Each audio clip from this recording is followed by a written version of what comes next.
Dear students, myself doctor रूपी शुक्ला। मैं बच्चों आज आपको गालक, धातुमल, निस्तापन और भर्जन इसके बारे में मैं बताऊंगा। गालक को अंग्रेजी में फ्लक्स, धातुमल को स्लैग, निस्तापन को कैल्सिनेशन और भर्जन को रोस्टिंग कहते हैं। बच्चों ये गालक क्या है?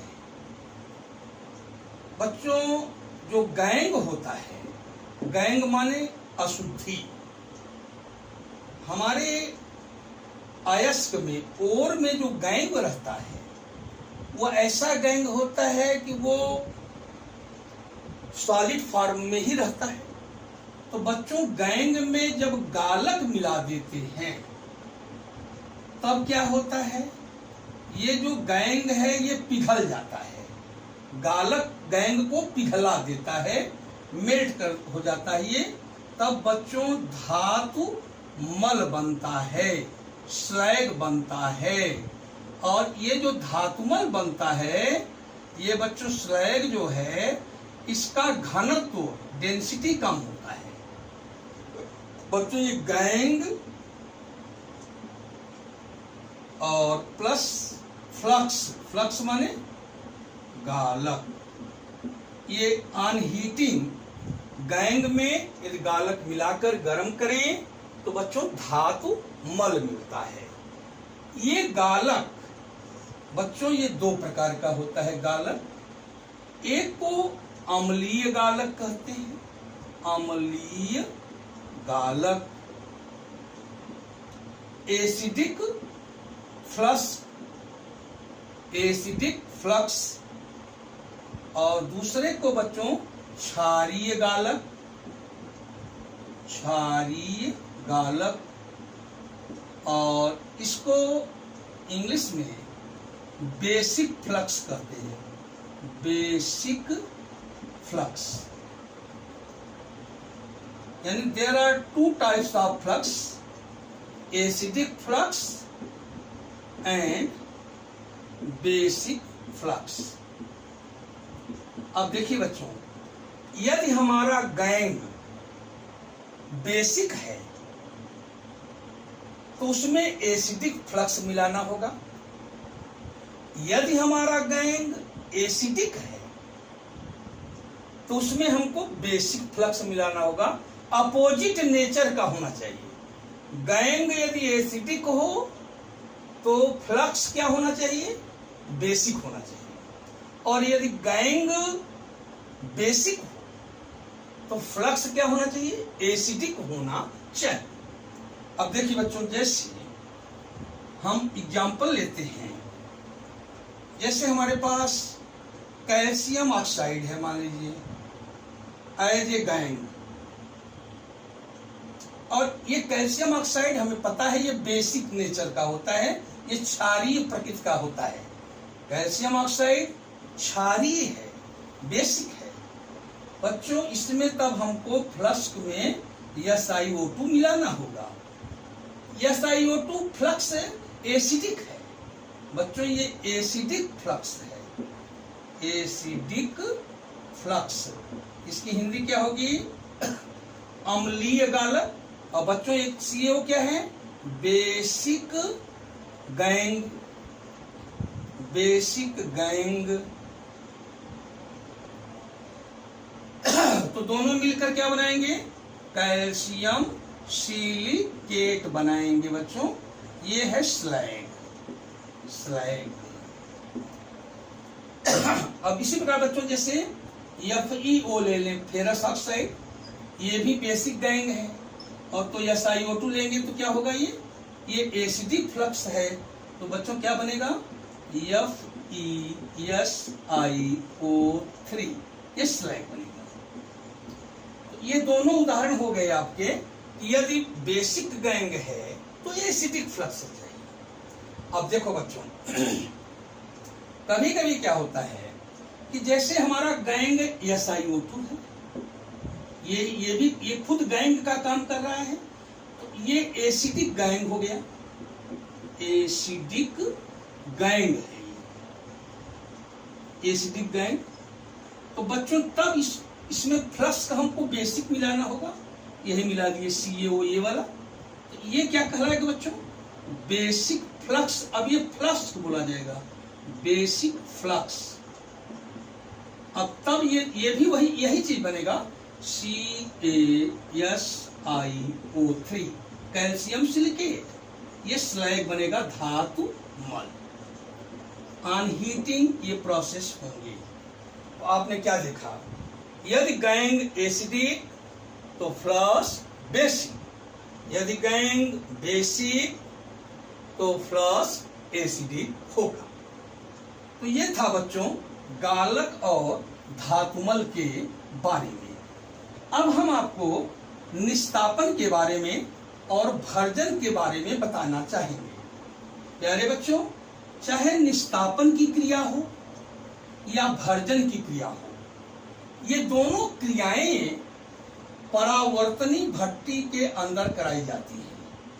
परावर्तनी भट्टी, इसको रिवर्बेरेटरी फर्नेस कहते हैं। रिवर्बेरेटरी फर्नेस,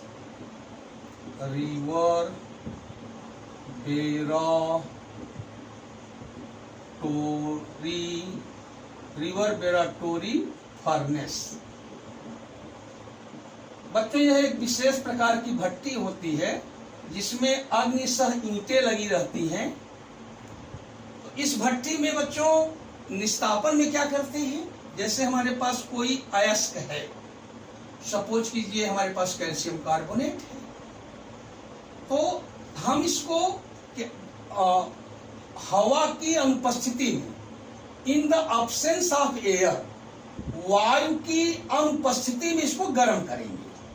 तो नतीजा क्या होगा, ये CaO में बदल जाएगा और कार्बन डाइऑक्साइड गैस बनेगी। तो इस क्रिया यहां कहेंगे कौन सी क्रिया हुई, निस्तापन।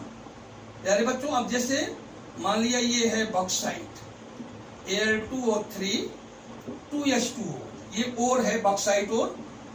जब इसको भी गर्म करेंगे in the absence of air, तो ये वाटर मॉलिक्यूल्स निकल जाएंगे, ये एनहाइड्रस एल्यूमिना में चेंज हो जाएगा और बच्चों वाटर वेपर्स बन के उड़ जाएगा। तो यहाँ दोनों जगह आप क्या देख रहे हो, ये कैल्सिनेशन की क्रिया हुई। और रोस्टिंग में क्या होता है बच्चों, अच्छा कैल्सिनेशन में और भी बहुत से प्रोसेस होते हैं, जैसे हाइड्रोक्साइड है तो वो भी ऑक्साइड में चेंज हो जाएगा।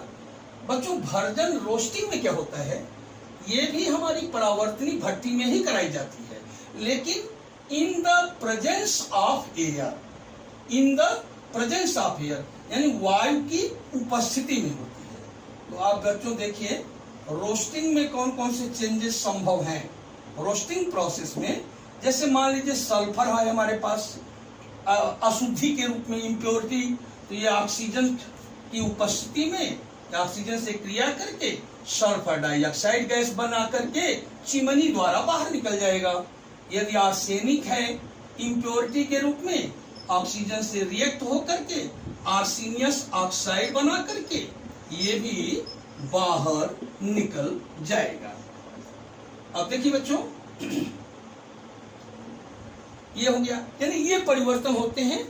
साथ ही साथ यदि मान लीजिए कॉपर पाइराइट है, मान लीजिए CuFeS2, ये सल्फाइड और है, ये ऑक्सीजन से रिएक्ट होकर के ऑक्साइड में बदल जाएगा, Cu2O plus FeO plus SO2।